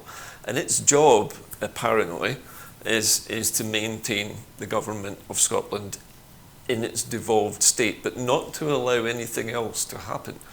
Again, it's what I would call a gatekeeper organisation. So there is control being exerted through this unofficial conduit of the British civil service. And we've heard about David Mundell's sort of parallel civil service office with his 3,000 staff that he's opened in Edinburgh under the guise of it being a hub to centralise a lot of other organisations, which it probably is, but it's also a parallel government to the real government in Scotland. Yeah, does that confuse you too? About, sometimes you hear and it says the government of Scotland, you think, hang on, what are they talking about? Miss Sturgeon's people in the Parliament, or are they talking about something else? Because it doesn't seem to marry up. sometimes. It does. When a member of the SNP is being investigated by the civil service at Holyrood, they like to say that it's the Scottish Government investigating that person, when in fact it's the Scottish Civil Service that's really investigating them. Who are But funded by Westminster, I think. funded by Westminster and controlled and directed by Westminster. Yes. Howard, let's move to another thing, because there was this story. There's these stories yesterday about Mrs. May not wishing to speak to her secretaries and her ministers. Now that's a fairly strange thing, isn't it? I suspect that, I don't know if you've seen it, but there is a satire of Mrs. May going into number 10 Downing Street and closing the door and then having a rant and calling everybody outside rude names. I think that actually has happened in this case. I think she's had it. She's had enough. She's just basically had a handbag moment, slammed the door in their face. She said, I just don't want to talk to anybody. And given the situation that woman is in, and I mean, you have to remember, this is a human being. I may not like her or agree with her, but she's going to have a breaking point. Yes. But at the same time, this is also the woman who's supposed to be running our country, you know. Exactly. So, you know, so throwing a major tantrum like that is just, not something you would expect from a and it's premier. not acceptable either. I think that we're going to have to sadly say goodbye to Gordon. I will have to go. Because Gordon's got to go and do some other things, Absolutely. but it's been. We did talk amongst ourselves, Gordon and I, some time ago about doing a revival of the two Ronnies. So maybe we'll take this little video clip I'm tonight. going to be Ronnie Corbett, by the way. And so Thanks you, Ronnie Corbett. you've got so it's good night from Gordon, and it's still with me, I'm afraid. I know you want Gordon to stay, but I'm sorry he's got to go. But you know, I do try to. But Gordon will be on IndyCar tomorrow, and Gordon will be back here next Thursday. And I did say he might be hovering a bit around on Sunday, maybe, because Sunday is going to be the big show. And so while Gordon leaves us, I don't know what we can blether on about, Fiona. Tell us a bit more about. I don't think they can see you just at the moment, but I'll ask you the question anyway. These all under one banner marches. How long have they been going on? I mean, what year did they start? It was in 2014. Was the first march, and there was only through Glasgow, and there was only a few hundred people on it. And so it's grown and grown and grown. It's grown massively. Yeah, it's grown arms and legs and just And I mean, how does it make you kind of? I'm sorry we can't see Fiona because she's much more attractive than I am. Why you've got me in the middle of the screen when you could have but tell me why? You know, how does it make you feel? You know, I've seen you backstage there, and see you buzzing around. I don't suppose you have much time to think when you're actually doing the whole thing. I don't really know. But once the thing's gone and you're sitting back home in your armchair, if you've got an armchair, what does it feel like? It feels great, you know, for the few days after it. But then, you know, you've got the buzz for a few days, but then you're straight back into organising what needs to be done for the next time. You know, because there's always things needing done. You know, so I mean, I mean, just the march in air. I mean, I know because I was talking with one of your colleagues, and I think it was February we started to talk together about that. Was it February? May have been. Anyway, yes. And so now I'm the thorn between two roses now. Look at this. We've got Carol here who's joined us, and where we go from here I'm not quite sure, but it's great to have you here because you might well have something to say. I mean, have you got anything to say about, actually, before we move on with you, Carol, I think Victoria might have left us too, and thank very much to her. Is Ian coming in? I hope she might come back later, but I don't know. As we do these shows, we really, you know, it's all, you You know, if it was the BBC, we'd have had about 80 people running this show, but we do it without that many, and that's not an excuse. It's just telling you what the truth is. No. So, Carol, tell me, did you manage to listen to any of our discussion in the back there? We heard some of your discussion. We certainly saw that Keith Brown took the time to contact us about the EU. It's rather spectacular, that, isn't it? Yes. Yeah, and we've got, it's 8:20 now, so you've still got a little bit of time to go, and as Nicola Sturgeon said, if you aren't in EU national, you can go and demand, if you've got your form, your UC1 form, you can prove you've completed it, go and rap on the door, stamp your foot, and make a bit of fuss about it, because we kind of started, I was kind of starting to try and talk about the ministers who were not able to see Mrs May, and Gordon said his piece, and Fiona said a wee bit about it. But, you know, the likes of David Mundell, what do you think he might have wanted to say to Theresa May yesterday?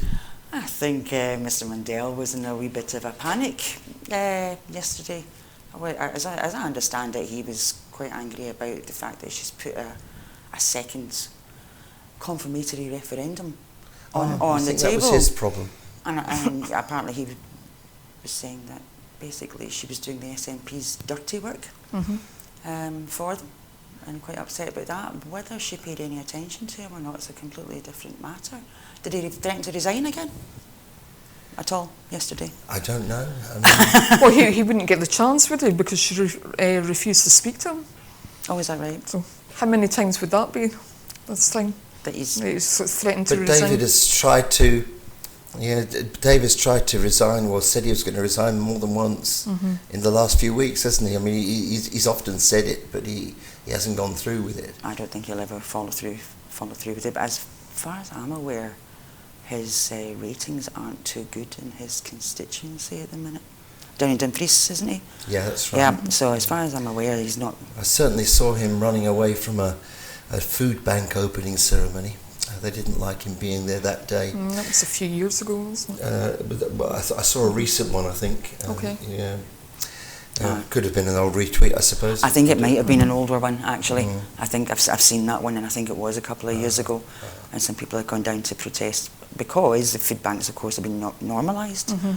But then there was a report that we had, I think yesterday, that some of the food banks are running short of food.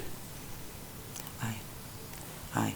But yeah, there are a couple of them have put out, I think, was it Drumchapel as well? Drumchapel, has put out a call out desperately, they're desperately short of food. Yeah. That's a terrible thing, is it? It's a terrible thing. But what about when you get to the, David Mundell is one thing, and actually I suppose you could, from his perspective, if you put yourself in his shoes, what Mrs May did, it's not good from his perspective, and you could see he'd be stamping his feet about that. But, that's from trying to look at it from, it's very difficult for me to look at it from his perspective, but I think you have to try.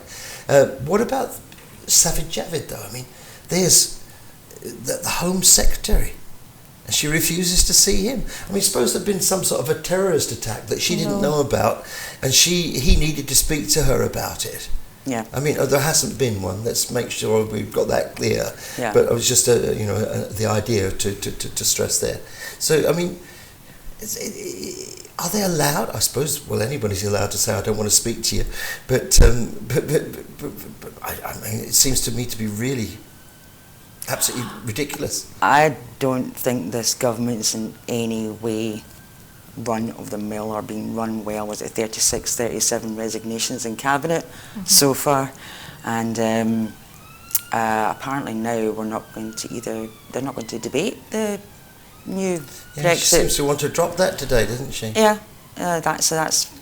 What did you make of that yesterday when Theresa May came to the dispatch board and people started to walk out of the chamber? Well, it just shows that she's got no authority, no there was a couple of respect people at all. who pointedly walked out of the chamber, and that's, I mean, I don't know.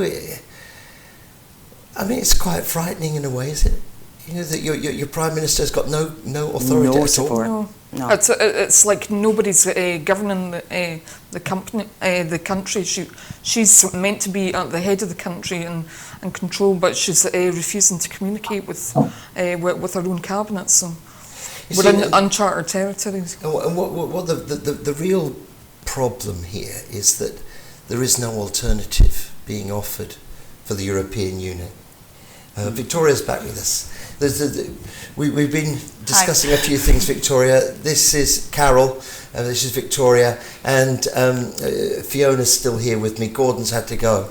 And we were discussing... I'll need to go in about 5 minutes as well. All right.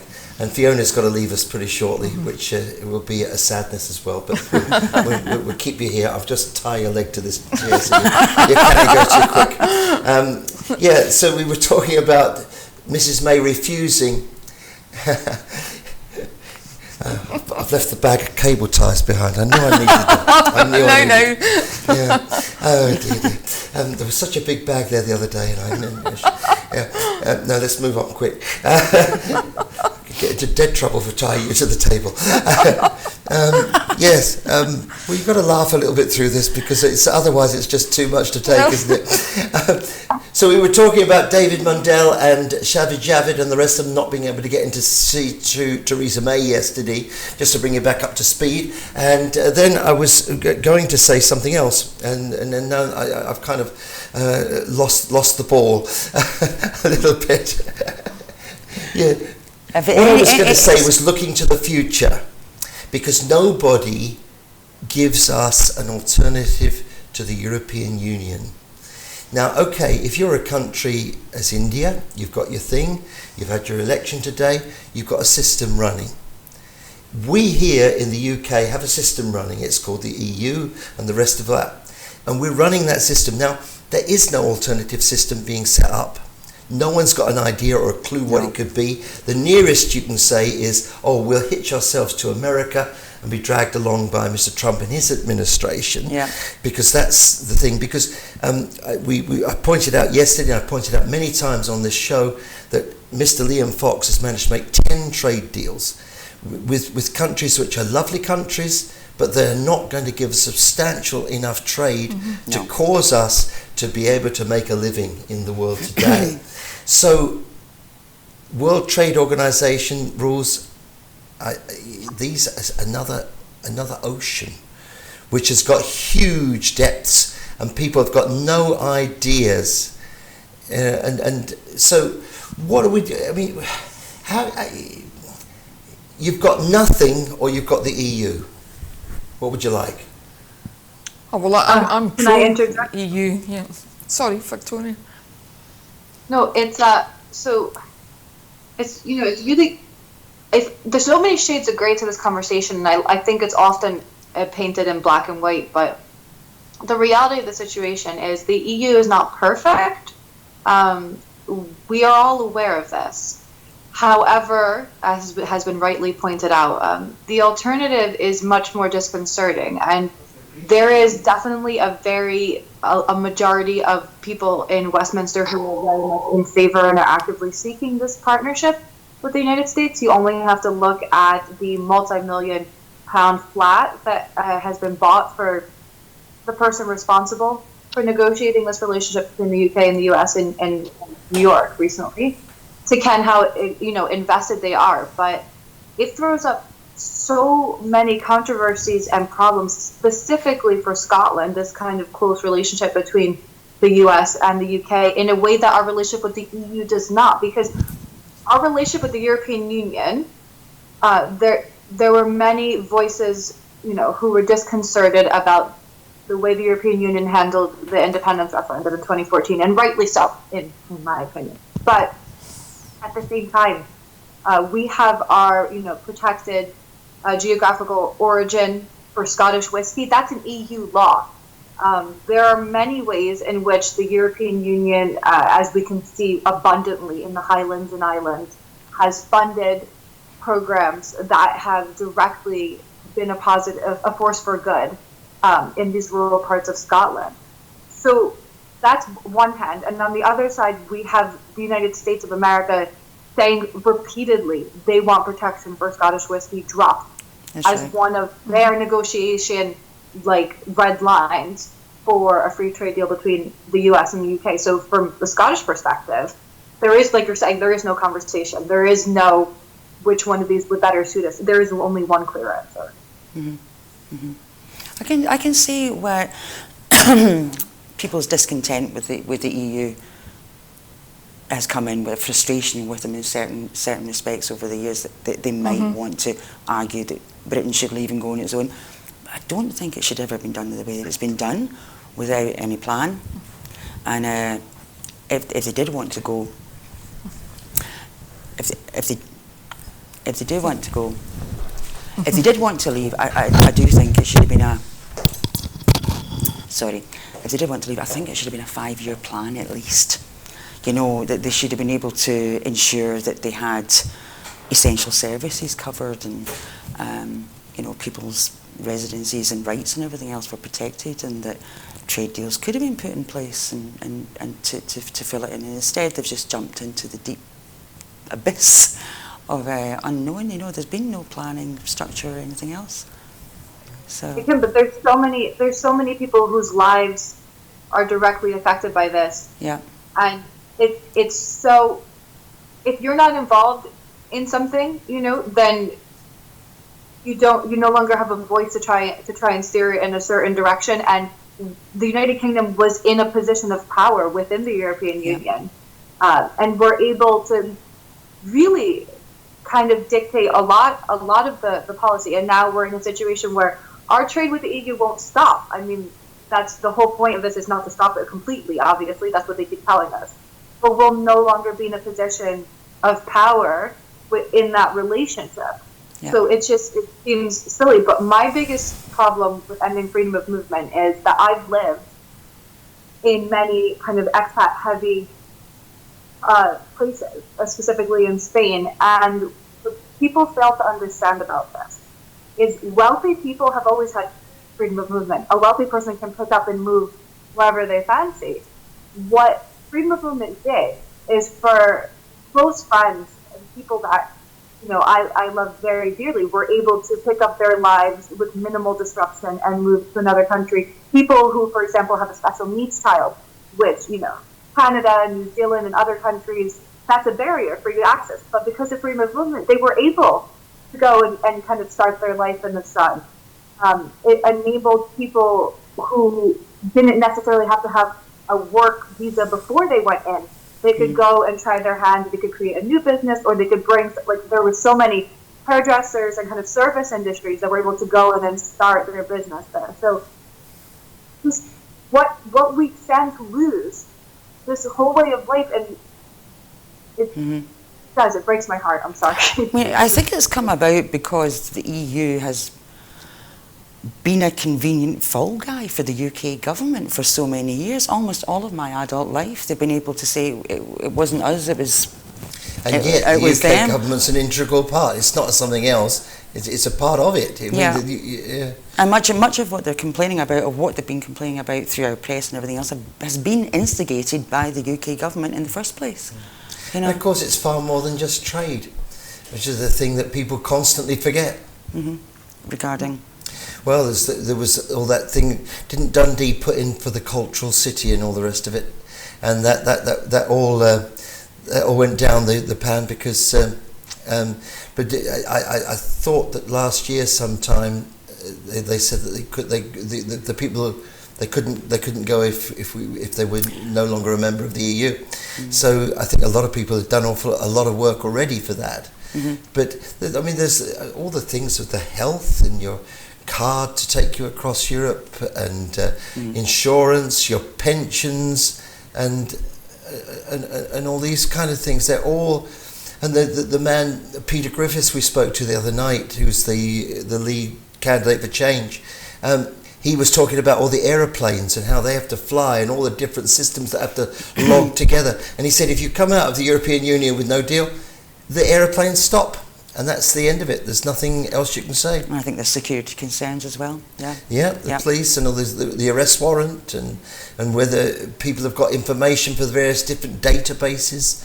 It's a huge amount of different things. We went to a meeting with the guys from Germany and Scotland. They have a tie-up, and they went into great SCER, it was called, and they were all the different links between Germany and Scotland, is a think tank for this and all the different things. And they got up and they talked about all the different things that go to the constitution that are all filled in with EU law at the present time, and your workers' rights and your human rights, which are guaranteed by the European Court of Justice. Now, who's going to guarantee those rights now? Are we going to trust the UK government to do that? I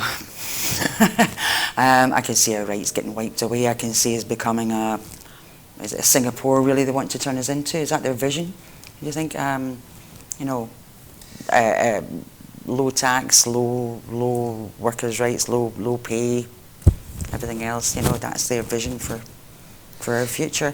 The other thing that I kind of understand, we're talking about investment to, places more northerly and more isolated rural parts of the UK, is that London has become such a drag on the entire UK economy. It's taking everything down. There was our Boris that said a pound spent in London was worth more than a pound spent in any of the provincial areas. But the EU, the funds going into the EU were from London or from the UK, was then being redistributed back to Wales and Scotland and Northern Ireland. Yeah, and we could lose that. We will lose that. I mean, they've gone, the Scottish government has gone on the record and asked the EU funding for the Scottish farmers is not going to be matched in post-Brexit, and they've guaranteed it for, as far as I understand, they've guaranteed that for English farmers, and there has been no guarantee on paper or legally binding way for Scottish farmers for the EU subsidies. And yeah, it's the Highlands and Islands. Well, they're already suffering. There was a piece that came out the other day about Oban is struggling to get the seasonal workers that it needs for its huge tourism industry. These places, they often say a whole part of this immigration conversation was about jobs, but what they fail to understand is Scotland has a very different need as far as immigration goes to England, and also there is very high levels of employment. So in places like Inverness, which have also stated, that they're struggling in this kind of seasonal recruitment drive, the employment's already high enough. There are no people free to come and take these jobs. Mm-hmm. We need an influx, because of the way the tourism industry goes is it's so seasonal, and it's such a proportional difference that we don't physically have enough people that live here all the time to support it. I spoke with a woman today who made a suggestion that should we come from the European Union and go out without a deal, people would be forced to work in the fields. This is the way she said. And I thought, gosh, I wonder. And then she started to talk about people on community service being forced to pick fruit and stuff like that. I wonder if we'd ever get to that particular position. Channel 4 did that whole special. Channel 4 did a special on the fruit farmer in England who voted for Brexit and then went on and said, he actually can't get enough people to pick his fruit now. And it had he went on and said, I basically shot myself in the foot here, but I still think it was a good idea. And then they were like, well, how are you going to pick your fruit then? And his suggestion was Russian and Ukrainian workers. So the immigrants, they're still going to come in, but now they're going to be from a different geographic location, and then that's going to make everything okay. I genuinely struggle, and I know that there's been some talk about seasonal visas for this specific industry, but that what's gone on the record for Scotland has been woefully inadequate compared to how much we need. Maybe. And it's really scary because in a no-deal Brexit, we're going to be more dependent on locally grown food than ever before. Mm-hmm. But we might not actually have enough people to even pick it. So it's like a double-edged sword. It's really... I wonder if the Russians and Ukrainians might work for less. But then there is a minimum wage in this country too. So tell me, it doesn't apply to such workers. Maybe they have a special contract or something. I don't know. The other question I've got for you both is that what concerns me most about these things, where you were talking a minute, Victoria, about replacing these subsidies for the farmers, etc. Now, if you come out of the European Union and you have a situation where you haven't got so much money. And under the government's own statistics, they reckoned that the economy would shrink minimum 6%.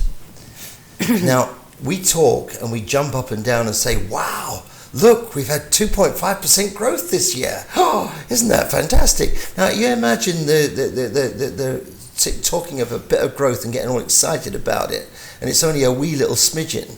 Mm-hmm. And then they take away 6%. And where is all this money going to come from to give to the farmers anyway? Yeah. Well, I mean, there has to be said, that 6% that you're referencing is greater than the 2008 banking crisis. Absolutely. That's a greater deficit. And that's the government's estimate, so you can imagine it might be less, than 6, it might be 10 or 15, 20 maybe. Okay. And then we'd see ourselves in 1930 doing the Jarrod Marks and stuff and jumping, these poor people in America with the stock market crash. I mean, it really is astonishing. Look, I've tried to lead this debate today. I don't know how well I've done. I've got no idea. But you're intelligent women. You've got things that you can say. So, Carol, Victoria, if I wasn't here, what would you say about all the things we've talked about tonight? The awkwardness of this procedure of voting, where people have been refused their votes, the whole episode of Mrs. May and her tragedies down in Westminster, Mr. Corbyn, and all the rest of it. Have you got a few sentences to sum up before we? Victoria. Would you like me to go first? You're educated in this. I'm a layperson on this, but can I just speak on this? Yesterday, Nigel Farage, the headline that came from The Independent was Nigel Farage held hostage on a bus by people, surrounded by people carrying milkshakes. That was the headline. And I thought, oh, just get me back through the looking glass right now, please, because I'm actually finding it very difficult to comprehend how far off any trodden path that I've ever lived through, how far off we've veered now. I'm finding it quite difficult. I'm finding the whole thing quite surreal. Things that I find, I used to like it better when I was younger, and I thought that the people in power actually knew what they were doing, and I don't feel like that now. It's quite an eye-opener, isn't it? It's quite a wake-up call, because even at my age, I always think these people up in power must know more than I do. Yeah. But I don't know. I don't think they do. I always think the only thing I know is I know nothing. And one point I heard was that we have an Etonian class right now in Westminster, but I heard it said, it's not me, an uneducated Etonian class. They're educated in their systems and their Latin and their classic Greeks and all that kind of stuff, but they're not educated in the modern world. And basically we're in the hands of an uneducated class. They've got nice accents and they went to poor schools, but they're not clued up on the modern workings of the modern world. The real world. Yeah. So Victoria, you can maybe... Your turn, Victoria. The disillusionment that you mentioned, it really strikes a chord with me, because obviously I come at this from a slightly different perspective. So I moved to Scotland in 2008, and at the time, I thought I was living in the most civilized paradigm of democracy possible. I was constantly, telling my family in the States how much better things were here. And it's really embarrassing trying to explain the state of affairs that we've reached, because I spent so many years saying, no, but you don't understand. I'm raising my barons in Scotland, in the United Kingdom, because we stand for this, this, and this, and we have these rights and this rule of order, and it's not like you crazy people over there with your Republicans and your Democrats. You only have two parties. Like, how crazy is that? And we've the government shut down. I mean, we've got functioning things over here. So there's been a lot of egg on my face for all of these rants that I had. So that's obviously no one likes to be wrong, but also it's disconcerting. And I got into a bit of trouble for saying this on Twitter. But everyone has this idea of immigrants is that we come to this nation because we don't have a choice. But my husband's job is we can live anywhere in the world that we want, actually, because they pay to fly him back and forth. So we actively chose to be here. And when you do that, you do it because you believe that the country that you've chosen aligns most with the philosophies that you yourself hold dear. And when you see that slipping, you get angry. And I was told by many, an angry Brexiter, how dare I have an opinion?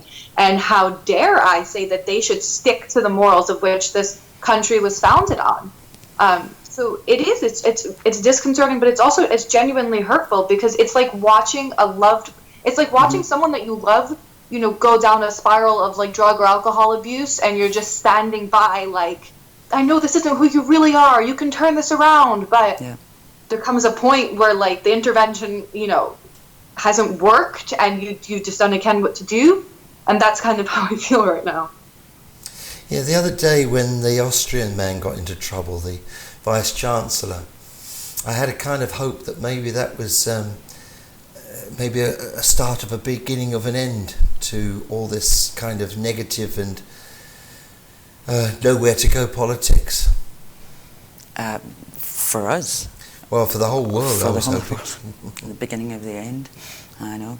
I mean, we've got Donald Trump, yes, and we all looked at America and electing Donald Trump, and we thought, oh God, how crazy are they, And then Brexit came hard on its heels. And now we're on the verge of maybe having Boris Johnson as the Prime Minister of the UK.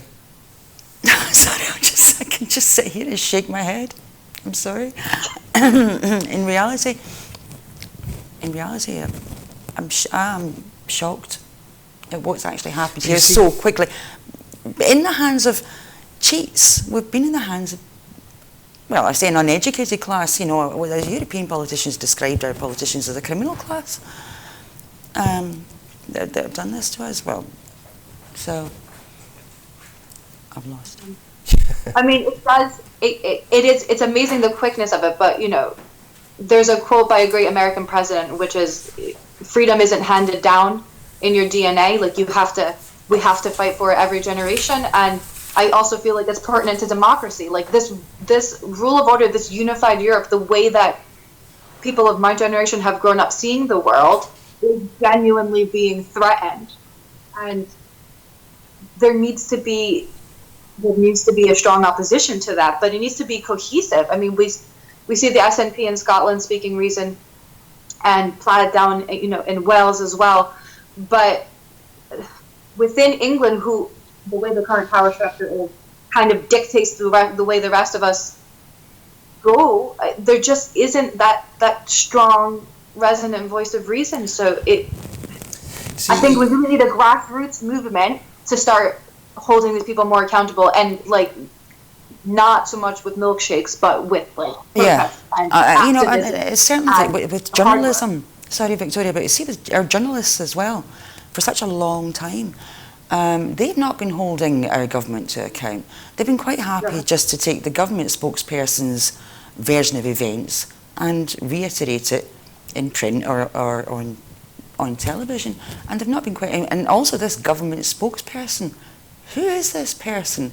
Who has said these things? It's all anonymous. There's no accountability there. So there's another little question in my mind about this. The Tory party lost heavily in the local elections in England a few days ago.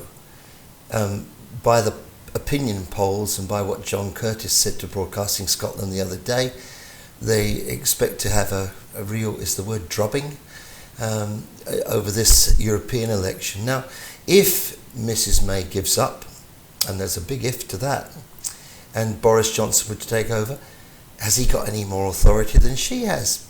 Because how can the Conservative Party have a mandate to govern the country, the whole United Kingdom, in these circumstances?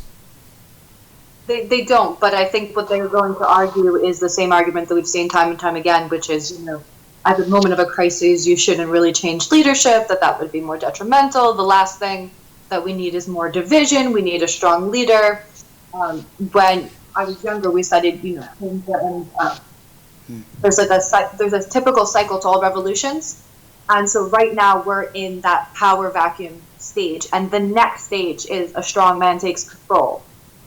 So I think that's where we are in the cycle, and I think he fancies himself that strong man. Yeah, there was also a survey a few weeks ago. We discussed a survey that had come out where 59% of the population wanted to have a strong leader who was willing to bend the rules. Look, I've got a piece from The Guardian here, and I can report it's from The Guardian. It was written today at 7:30 this evening, so it's a very fresh thing. I don't know if I'll read the whole thing because it's quite long, but there's a couple of pages of it. But the headline is this: UK government may face court action after EU citizens denied vote. People reportedly turned away from European election polling booths due to admin errors. Vote in your own country, EU citizens tell of the UK poll chaos. The government is facing calls to launch an urgent investigation into the treatment of the EU citizens in European elections after many people reported to be denied their democratic vote. And if you remember Donald Tusk in the Parliament, the European Parliament, just before all this thing with the new extension to Brexit, he said that the voice of those people who wanted to remain in the European Union is not heard. We in the European Parliament must be their voice. And I think that coupled with what The Guardian are putting here, it strikes me as being dystopian is the word, maybe? Yep. Yeah. Yeah, it's like we're waking up in 1984. Yeah. I've said repeatedly, like I'm wondering genuinely, like tinfoil hat time, but like does Orwell have a time machine? Did he come to this point and then just write the book afterwards? Because it's really the parallels are shocking, and either that happened or in Eton they taught it as a how-to manual. I done it again, but I mean it's the parallels are so striking. This idea that a lie often repeated enough becomes a truth, and that they can flip the script. So anyway, look at Ruth Davidson and the things that she's capable of saying that directly contradict herself on so many topics. And as you rightly pointed out, there is not enough real journalism being done to hold these people to account, and that is when the slippery slope. It makes the ground so shaky, doesn't it? Because when your politician, your prime minister, says one thing one day and immediately reverses it the next day, it puts people's minds into a strange place. I thought I'll read you a couple of the quotes here from there's David Lammy has said the election system amounted to an ugly discrimination for people who had endured 3 years of being insulted, exploited, and asked to apply to stay in their own homes. Annalee Howard, a barrister who specialises in EU law, said the government was at risk of being sued. She argued there were multiple breaches of the EU treaties, including Article 20 of the Treaty on Functioning of a European Union, which states the EU nationals have the right to vote under the same conditions as nationals of that state of residence. If EU citizens are being asked to fill out additional forms that the UK nationals are not, that's discrimination, she said. The treaty had a direct effect in meaning that EU citizens could go to court over this issue. And yeah, I mean, it's going to happen, isn't it? They will take these people to court, and quite rightly so, because we are still in the European Union. There's no doubt about that. Yeah. We haven't left it yet, and the European law must go above the rest. We've just been given that little tweet as well. Got another one here. What's this say? This is from Patrick Harvey. Oh, Patrick Harvey. I said to him the other day that I loved it when he rattled people's cages. He didn't really understand me at first, but I hope he does now. But he's got here, he says, Patrick Harvey from the Greens, the co-convener of the Greens, said, the number of EU citizens turned away from the polls today, despite being registered to and entitled to vote, is scandalous. I'm ever more convinced that we need to get moving on the legal changes to ensure every resident can vote, regardless of citizenship. Well, in an independent Scotland, we can move towards that. How long do you think that's going to be? Not much longer. I don't think much longer. Victoria, I asked you the same. Sorry, I interrupted you. No. Go, Carol. No, this has been a catalyst for.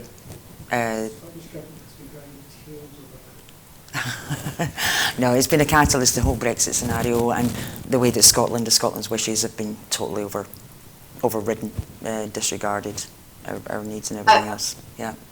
I absolutely agree with that. My source of frustration is that there seems to be that swing vote. A large proportion of them are waiting until the dust settles from Brexit to finally make up their minds. When I'm speaking to people on the street, is a kind of consensus of, let's cross that bridge when we get to it. Let's try and figure out Brexit first. It might not be necessary. Like, we can, where the entrenched people are, you know, on each side, who are always going to be yes and who are always going to be no. But that middle portion, a large portion of them are open. They're opening to the idea, but if they're not quite there until it's that or no deal Brexit. That once that happens, I think we'll see the movement, and we also really need strong leadership from the Scottish government of currently SNP, who need to, if that's the direction the country's going to go in, then we need a date. People need a date to be mobilized on, and this, vague idea of at some point in some time before 2021 is not. I don't think that's enough to really mobilize people and to force them to come to a point where they have to examine really what side of the fence are they on. Mm-hmm. Well, it's going to be interesting to see how many people turned out to this event today, and to compare it between what happened in England and what's happened here in Scotland. I mean, certainly the man that I started this show off with, the nice man who'd voted for Labour, thinking that he was going to be keeping Scotland in the European Union, was obviously a misguided thought, and very sad for that particular man, really, because I didn't actually point it out to him. I didn't think it was the right thing to do at the time. But there was one other startling thing I saw on this election day, and if you think that it's all been surreal, I thought this was surreal. It's just a little thing. There was, as I passed by to go to one of the polling stations this morning, there was a lady, and at first I couldn't make out that it was a lady. She had silver foil on her head, and there was kind of woofs of smoke coming from around her ears. And as I drove closer, I realised it was a lady. She was standing outside a hairdresser's shop, and these bits of metal on her head were obviously so she could colour bits of her hair.